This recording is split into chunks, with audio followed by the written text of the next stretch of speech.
Good afternoon, good evening, and good morning to all those turning in. My name is Ankit Malhotra. I am the president and co founder of the Jindal Society of International Law. We today have amongst us a stalwart of professionals and of caliber unparalleled.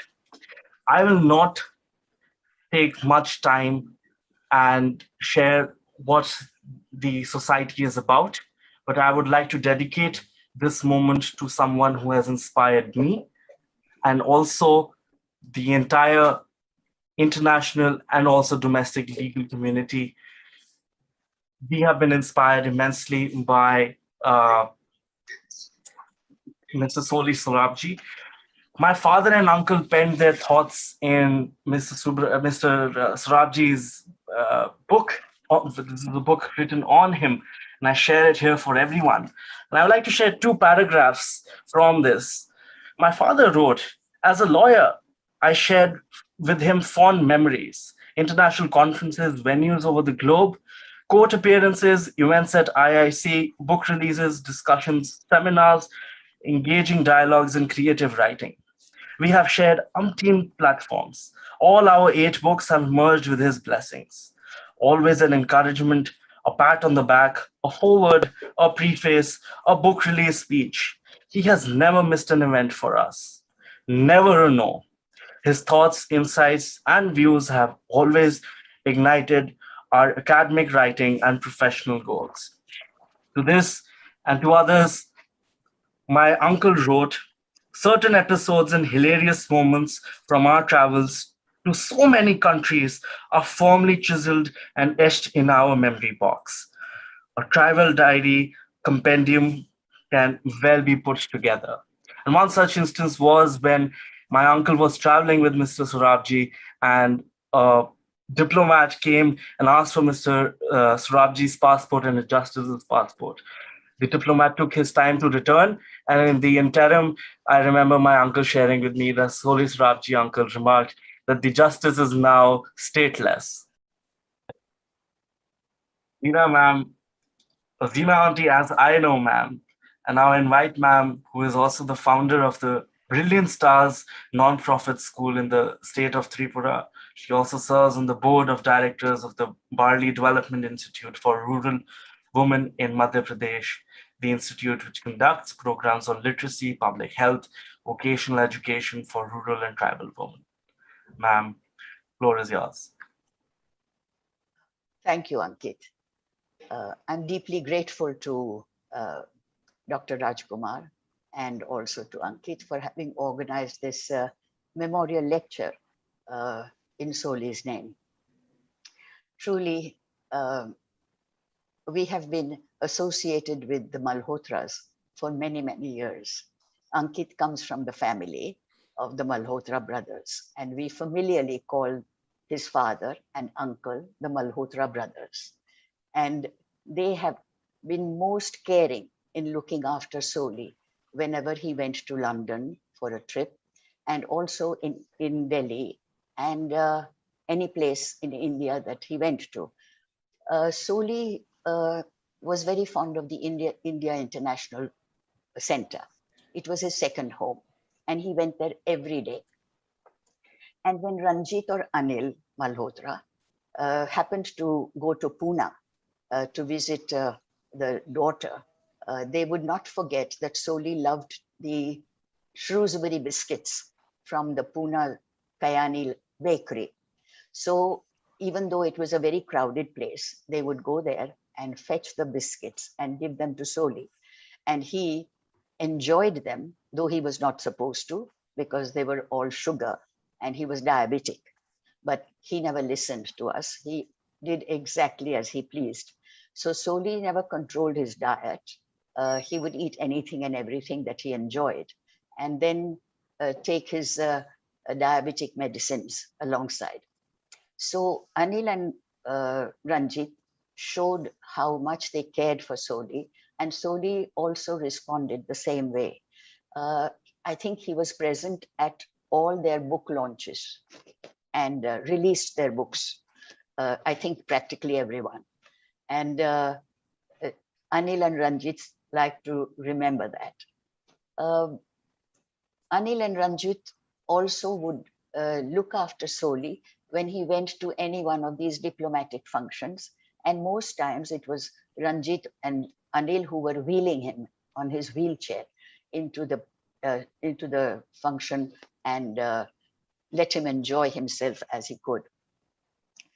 I'm grateful to Dr. Rajkumar for having accepted Soli's books.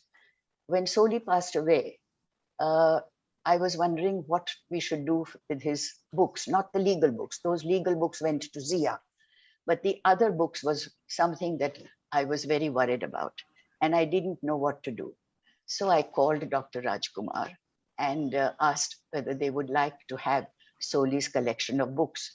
And they were in not just hundreds, but thousands. And he immediately agreed. These were the literature and poetry books that he had collected over the years, and other subjects also in connection with human rights, etc. So Dr. Rajkumar told me, he said, we will be very happy to have those books. And the next day, he sent his men.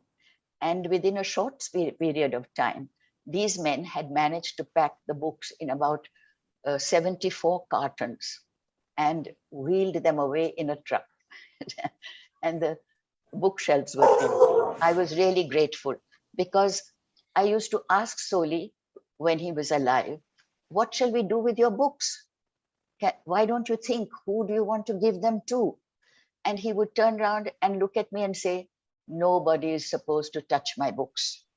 And he was so particular about his books that if he saw a gap between two books, he would say, who has taken this book? And he would know the title of the book from which made the gap. And one day I said, these books are really quite something. We've got to do something about that. Then he said, just fetch me the book that is blue in color and it's on the top shelf. We had to climb up to get that same blue book. He could remember the color of the book. He remembered the title of the book, and he asked for that book. Latterly, he couldn't read very well because his eyesight was giving him trouble. And so he asked me to read to him. And what he wanted every time was to be read to was to be or not to be. That is the question. So I would read that to him. And I found that when I started the sentence, he would repeat the last portion of the sentence. So he knew it by heart. But still he would want it read. Then, of course, he would want some poetry to be read. He would want some jazz to be played. We had an Alexa, so I would ask Alexa to play Benny Goodman for him and other musics that he liked. But he was getting frail and difficult for him to remember things. But that was something that was naturally, old age comes upon one, and we couldn't do anything about it. But I'm grateful to Gopal for having consented to be here. Gopal is Soli's senior junior, and we have had good times together with Gopal. He's been very, very sweet and very kind, and he was Soli's junior for some time. I'm sure he's doing very well himself now. He's a renowned lawyer, and I'm sure that many people go to him for their cases. So Gopal, thank you so much. Mr. Rajamani, I remember, was also very kind, but he was known to me under different circumstances. We needed an appointment with Mr. Yashwant Sinha, who was the foreign minister at that time, with regard to the persecution that the Baha'is were undergoing in Iran. And Mr. Rajamani said, you can meet him just outside the gate or inside the gate. I can't remember which it was. And so we waited for Yashwant Sinha to come down from his office. And Rajamani just introduced us, and I was able to talk to him for 2 minutes And I hope that the matter went across, but that was the kindness of Mr. Rajamani. So thank you very much, all of you, for having been there, and especially for Jindal's having taken Soli's books. Truly, this is very much appreciated by the whole family. Thank you so much. Thank you. Thank you. Thank you so much, ma'am. This is like a flash of memories go past me, as I was also part of these different occasions with Uncle.